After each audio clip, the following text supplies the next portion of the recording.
game. We're pretty set here. I've helped his parents wash dishes. Well, here we go.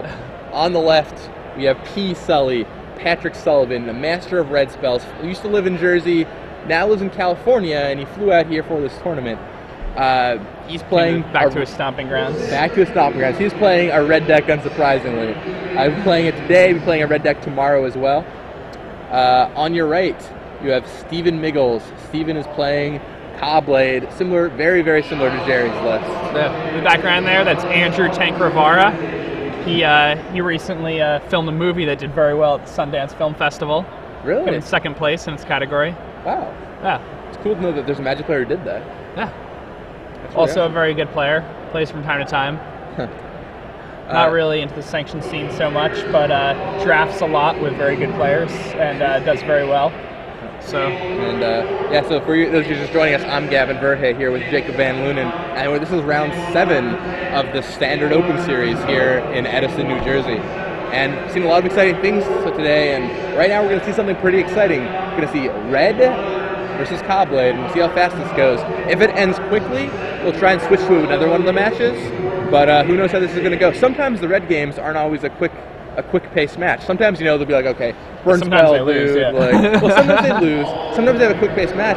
Other times it's just a long game attrition war where they're just trying to find the right time to get around counter magic. So we'll see what happens. Looks like Sullivan's hands. I see Teetering Peaks, Lightning Bolt, and Sullivan says, "Bring it." Steve plays a colonnade. Now, I was advising Steve to only play 3 colonnades because Steve really likes his manlands and was saying, you know, I'm going to play 4. I'm a sucker for the colonnades myself. He's like, you know, the hands where I draw 1 versus drawing 0 are just like so dramatically different with the way games can play out that I'd like to play 4 of this card. Absolutely. I mean, being able to fix your mana is insane. There's Spike Shot Elder. When Patrick was in the booth earlier, what he told us is he felt like he needed the Elders in his deck because he just wanted to have more 1-drops. It felt like the games where he had a 1-drop, he was just could be so much farther ahead than anybody else. And you know, because he like gets around Mana Leak on turn 2 or whatever. And in this case, I mean, he got the kind of draw he wanted, where he has a 1-drop. No, it's no Goblin Guide, but he's still gonna sit out there and potentially plink away on cards like Squadron Hawk as the game goes along. And, I think Steve's probably going to go sort of body and mind here. That'd be my guess. You never know, though. Feast and Famine. I think I'm like 0% on knowing what sort of people are going to get. I think you said to get sort of body and mind every single time so far. Really? No way. I think so. No, you're right. There was one time in the Rabbits matchup where you were I wasn't here. You weren't here in the Rabbits matchup? No. Oh, Glenn, who was like, oh, he's going to get the Feast and Famine, he's going to get the body, and he actually got the body in mind. Yeah, I think it's just... I mean, Body Mind is a sweet card. Getting the token is so important against the beatdown decks, you know? Oh, and Burst Lightning on Stoneforge Mystic, and in crashes Elder for 3.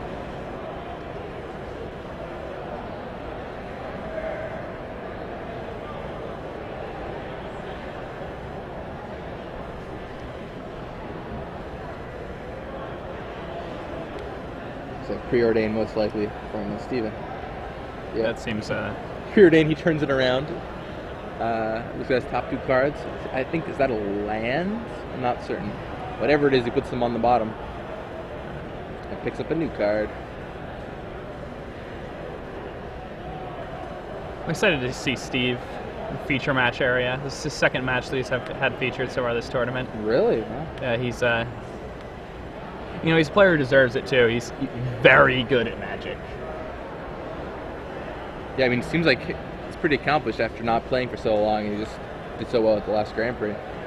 Yeah, every time he comes back, he just does incredibly well, so...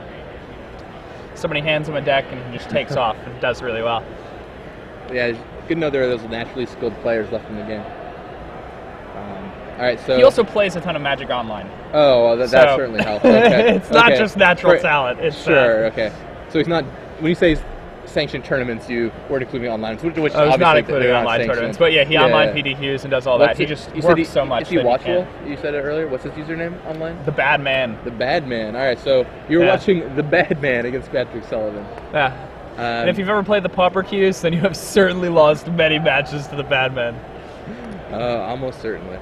So Patrick cracks a land, turning on his Spike Shot Elder, which will do some pinging action sometime on Steven's turn. Right there in the background, we see Ashok Chituri there. He is one of the 2 players who innovated that mud deck. Yeah, he's going to be playing it tomorrow, right? Yep. Yep. So if you're watching at home and you're coming tomorrow, when you sit across from him, you know what he's playing. He's pretty good at it. It might not matter. Okay, and Stagger Shock comes down. Stagger Shock, I think, is a pretty underplayed card in recent times. It was really hyped when it came out, and it showed up in a bunch of red decks, but it hasn't seen as much play recently. And Stagger Shock. And there, it's basically a char. Yeah, absolutely. That you can divide up, you know. Yeah. And Spike Shot Elder eats it, but. And he cracks that air. Steve goes down to 12 here. Now, Steve's lands have actually dealt him a reasonable amount of damage so far this game. It's another white source. Now, what Steve really wants that just kind of stops the red deck in its tracks is a Gideon. Gideon is good. Obviously, the one Baneslayer Angel isn't too shabby. Oh yeah, the Baneslayer is what he really wants. But yeah. he'll settle for a Gideon Jura, which is definitely like it just stops their attacks, and the fact it can become a 6/6 so quickly is just huge. Like if it can turn a game around, you go turn 5 Gideon, turn 6 Colonnade attack. That's 10 right there. All right, well Jace, maybe not exactly what he was looking for, but it'll help him find what he's looking for. Picks up 3 cards. Steve's gonna brainstorm. Steve realizes, you know, I don't care if he aims a bolt at this Jace. I'd rather it not go at my face. I'm at 12. You know, I'll take a brainstorm out of it now. Right. Hopefully get him to spend a card. I mean, brainstorm gain 3 life. I think is pretty reasonable for Steven here. I mean, a lot of players are really tempted to play around the bolt, but you know, like you said, you'd rather have the Jace eat the bolt at this point than you. Yeah. So he puts some cards back and passes his turn. So he's got a Day of Judgment in his hand. That's the only card I can really make out from this vantage point.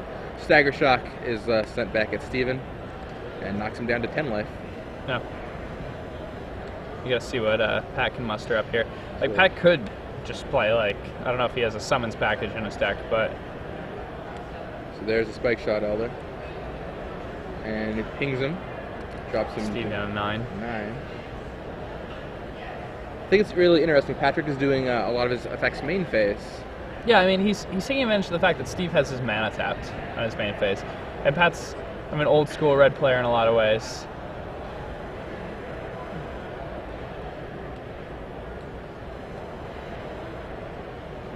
And yeah, Steve's just getting tons of brainstorms. And I mean, he's at 9, but having this Jason play for 2 turns is something that's pretty good at getting you back into a game. Absolutely. Yeah, I mean, that Jace is going to be huge. Oh, so he Day Judgments away that Spike Shot Elder.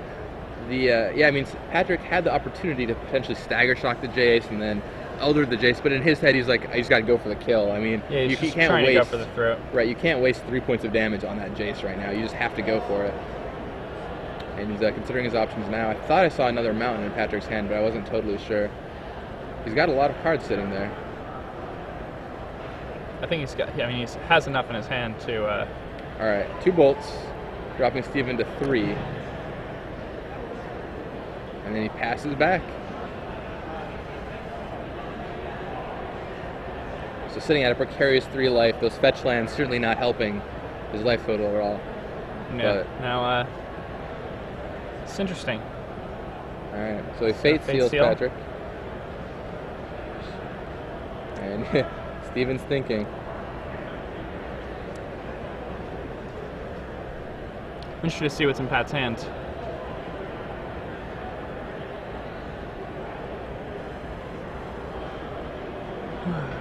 Steve is a Baneslayer, so... Well, if there's any card to pull him out of it, this is the one, right? Yeah. Leave his opponent with that spell. All right, there's Baneslayer. All right, Patrick. Pass the turn. What do you got? So he looks at his card, considers his options. What did he leave? The Koth of the Hammer seems to be the card that Steven left on the top of the library. Yeah. And Patrick packs him in. Packs him in to the Jace Baneslayer. Wow, looking pretty good for Patrick there, but as Baneslayer Angel tends to do against red decks. The one Baneslayer Angel. How fortunate. Now, if that were an Inferno Titan. Steve says to his opponent, "I'm happy I drew that one up." Yeah, obviously, right. If you're gonna draw a one up against deck, Baneslayer against Burn is about the best one you can draw. So. On post board, I think Steve may have additional. Is that kid dancing in the background? That was so awesome. Let's see what Pat has here. Pat might just bring in Marker Mutinies. That's a good way of dealing with Baneslayer Angel. Right. But I mean, Steve did just say it was a one-of. Right. And Pat probably believes him. There's no reason not to. But Right. Pat also doesn't know if Steve's bringing in Or more. maybe it's a sick magic. Well, it's a one-of, except he actually, could have 4 and doesn't want to bring in a Marker Mutinies. There's this potential game that's going on, but Yeah. I just don't think you can afford to bring in Mark against that deck, just because it has so many dead targets. I mean, if you steal a dude with a sword, it doesn't even do anything for you because you don't get the sword trigger. So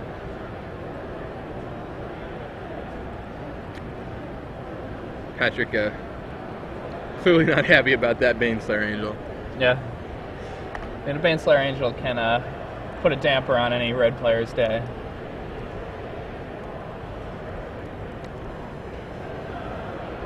Steve is not a player that I would be surprised to see do well.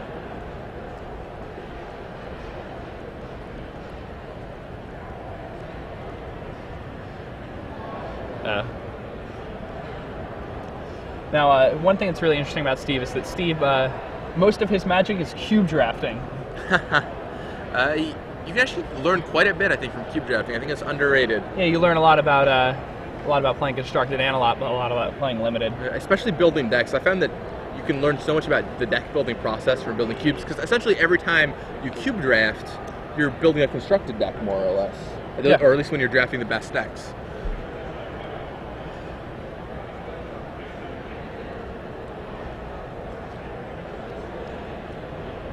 Steve is one of those people who just wins. That's what he does. He's just a winning machine. Our cube is actually located at his house, our shared cube. Oh, wow. Yeah. So he must use it a lot then. And fun fact about Steve is that Steve actually cannot lose while the song Stranglehold is playing.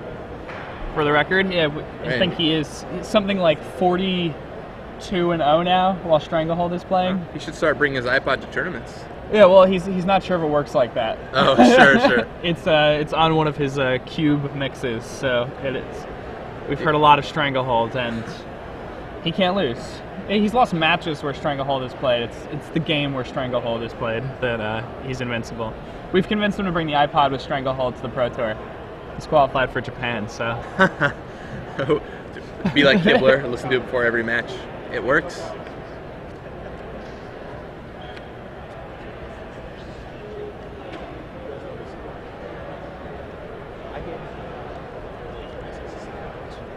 Yeah, so he owes you 13. And the players shuffle up. 7 back. And draw their opening hands. Let's see. From Patrick's hand, we've got some lands, a Koth, I think 1 or 2 lightning bolts. Steven is taking a mulligan pretty hastily there. Yeah, I mean, Steve mulliganing on the draw. He's probably not too happy playing against a red deck race mulligan on the draw like this, but yeah, I mean, he needs every resource he has, but if you don't have the resources in your opening hand, you just have to take that mulligan. it's tough, like you really just have to go down, and it's like losing the play here, like having to be on the draw in this game too, like being on the draw against a red deck when you're playing a bunch of like 2-drops that can be like arc trailed, that's dangerous.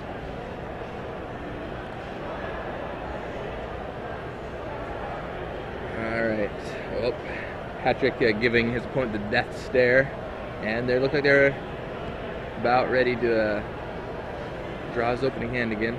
See if these 6 cards are any better than the last ones. Do you know what's in his sideboard?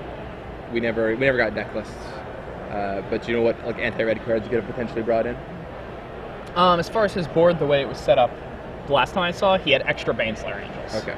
So that's something we can expect. He also has he has more burn spells. He has bursts. Okay. Those will be pretty important in this matchup, although Sullivan didn't seem to go the creature route, but he did just draw a plated Geopede. In Steven's hand, I'm pretty sure I saw a lightning bolt there.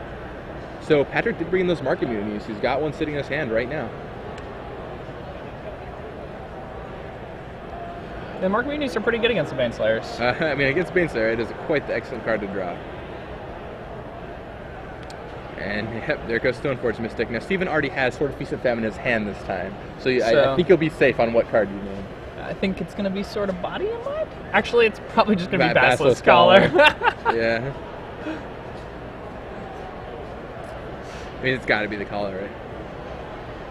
Assuming he has it, which I'm sure he does, and he's playing red with Spark Mages.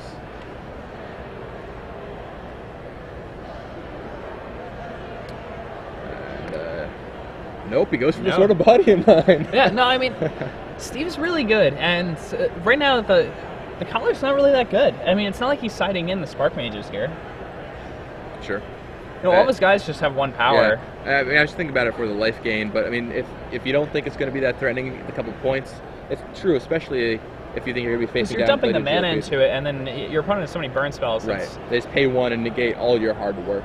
Yeah. And also, I mean, by the time that gets online and starts doing really great things on like a Gideon Juror or something, it's going to be later in the game, and Steven might just be able to find another copy by then. So, kills that Stoneforge Mystic. In comes Goblin Guide revealing Mana Leak, I believe. That's what it looked like to me also.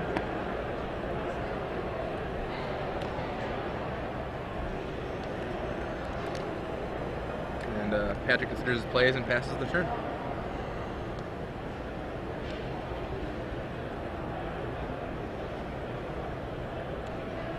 It's a weird thing when you reveal Mana Leak off a Goblin Guide, so then your opponent knows you have it.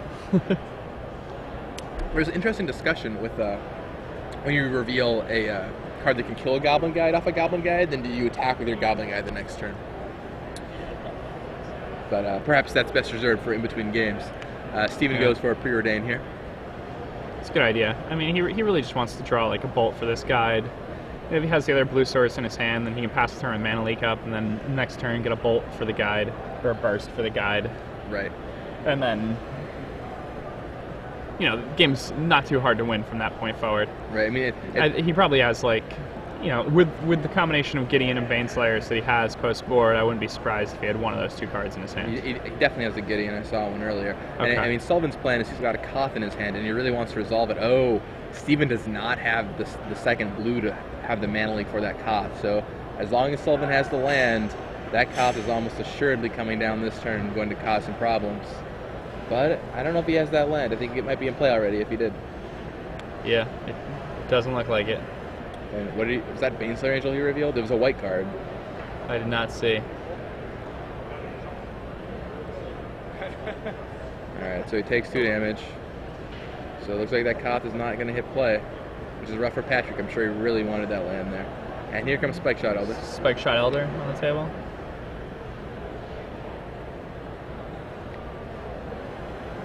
Plays conservatively.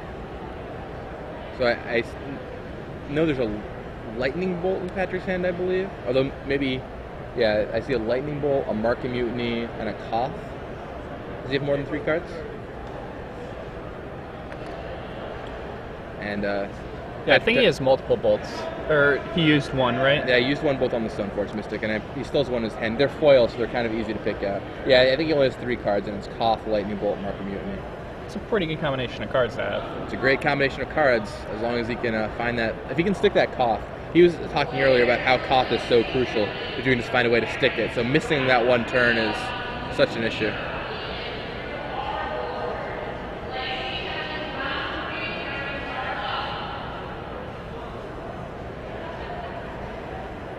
I think it's nice about playing Preordain against Goblin Guide decks. A lot of the time you can, you know, Preordain, leave a land on top, and then, you know, a red up.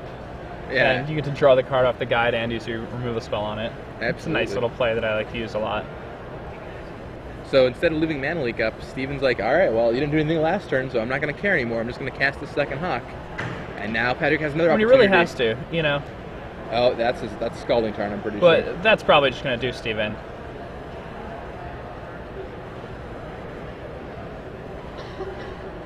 It's interesting, though. If Pat attacks with this guy's first, that might actually be the right play.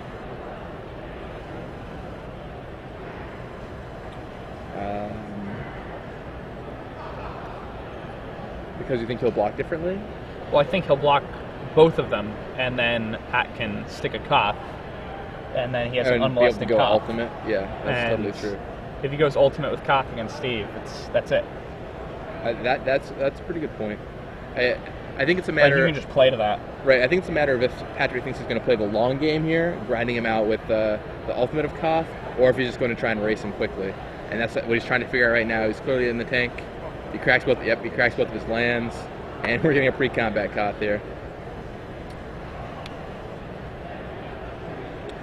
So he's going to go pre-combat Koth, animate a mountain. Do you think he's going to serve him with that Spike Shot Elder or hold it back? I don't know. It's a good question. The Elder's the only one that you're really not sure whether or not you want to swing with. Did pretty well. Right now we're watching a match between Patrivk Sullivan and Stephen Miggels. This is round 7, Star City Games Open Series.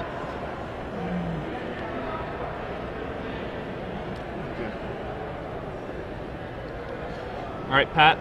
Pumping up that Koth. Puts that mountain. Sending this into the red zone. All right, Drew Levin is joining us in the booth. So now it is me, Jacob Van Lunen, joined by Gavin and Drew. And we're covering the Star City Games Standard Open Series here in Edison, New Jersey. This is round 7. It's a feature match between Patrivk Sullivan and Stephen Miggels. This game looks pretty good for Pat. Yeah, I mean, it's looking pretty good. Game 1, Patrick really had, if Stephen didn't find, his one of Baneslayer Angel. So, I mean, games where red's on the play, it's just really hard to get in the game. Absolutely. Drew, real fast, what's your record so far? I actually just picked up my the loss that knocked me out of the tournament to this insanely talented 12-year-old playing the mirror. Playing the Cobblade mirror? Cobblade with red mirror. I had the Mystic into Spark Mage into Linvala opener, and he basically, drew running Planeswalkers to knock me out of the tournament. It happens. That's too bad. How are Jerry and AJ doing? AJ's on table 1. He's playing against, I think, Rug at this point. Okay. Jerry's X2, and is, grinding out the last 4 rounds to, get his 3 points and his $50. Fair enough. Whereas I'm content to just, sit here, stare at a TV, and talk about Magic. That's always a good place to be. Yeah. So back to the game. Looks like Patrick is, he's going to animate his land here again.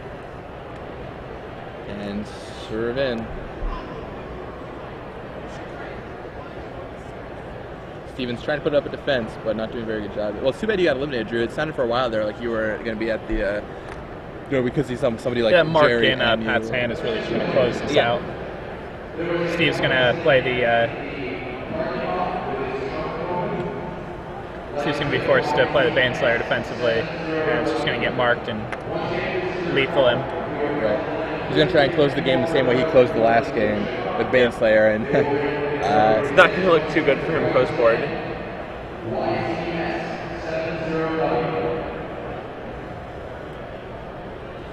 Yeah, Carthage is borderline unbeatable for our deck. Yeah, I mean, it's looking great here. He just managed to resolve it and then cause huge issues.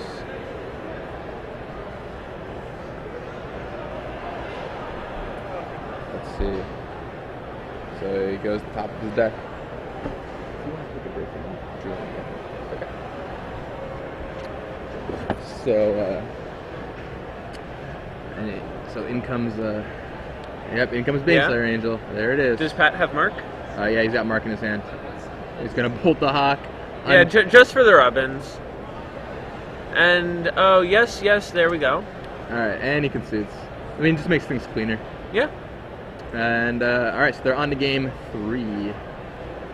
And now the question is, so unfortunately for Patrick, he did have to show Steven that he boarded a Mark. So now there's the mind game of, well, he's going to keep Mark in, is he not? And yeah, Patrick goes to his sideboard. I think that Pat has to keep Mark in, and Steven can cut his Baneslayer Angels, but the thing is, if Pat has Mark and Steven doesn't have Baneslayer Angel, Pat's probably winning anyway. So, having a card like Mark of Mutiny in your hand isn't necessarily bad unless you also don't have Koth, you don't have Goblin Guide, you don't have Spike Shot Elder. Right. In other words, unless you're already losing the game, in which case Mark of Mutiny isn't going to do anything except fog for a turn. I mean, as someone who played the Cobblade deck today, has a lot of experience with it, how do you feel this matchup is in general?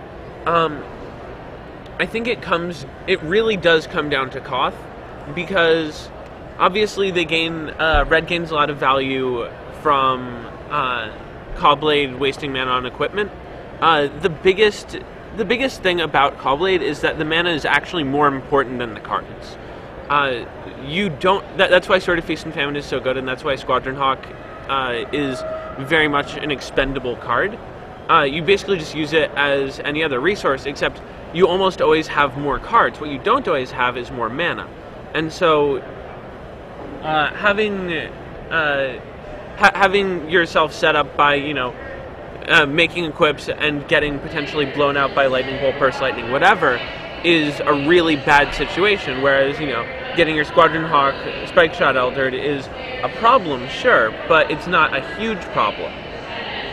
Getting Time Walked repeatedly by all of their burn spells is a much bigger problem.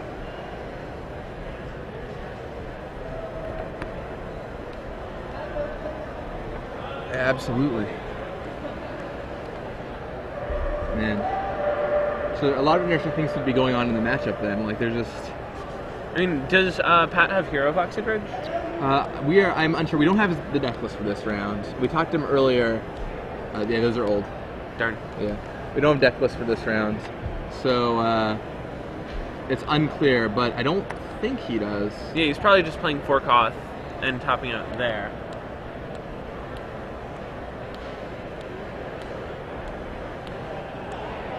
And, let's see, players shuffling up. Yeah, the reason why Cobblade is fine against Boros is that they just have to basically play a bunch of guys and play straight into your bolts, into your hawks, into your equipment, into basically all of your cards and how you gain value. If they're just playing a bunch of guys and they manage your life total very well, then you can't get that much value from your Day of Judgments and your Gideons. Eventually they can just dome you out. So... I assume a big part of this matchup will be minimizing the value of all of the sort of conditionally valuable cards in Steven's deck. A lot of this, I suppose, is really the Thinking Red Mage's game plan, which is exactly where Pat is the strongest.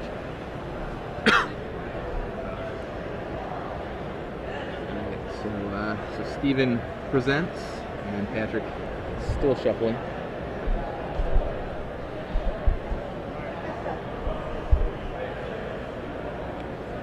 Alright, and let's see what our openers look like.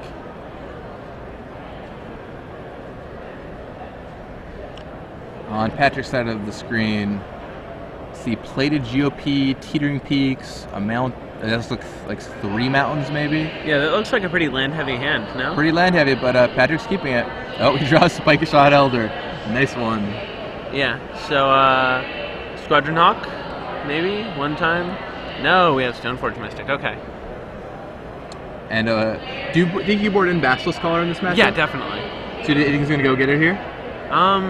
It wouldn't surprise me. I mean... Sword of Feast and Famine.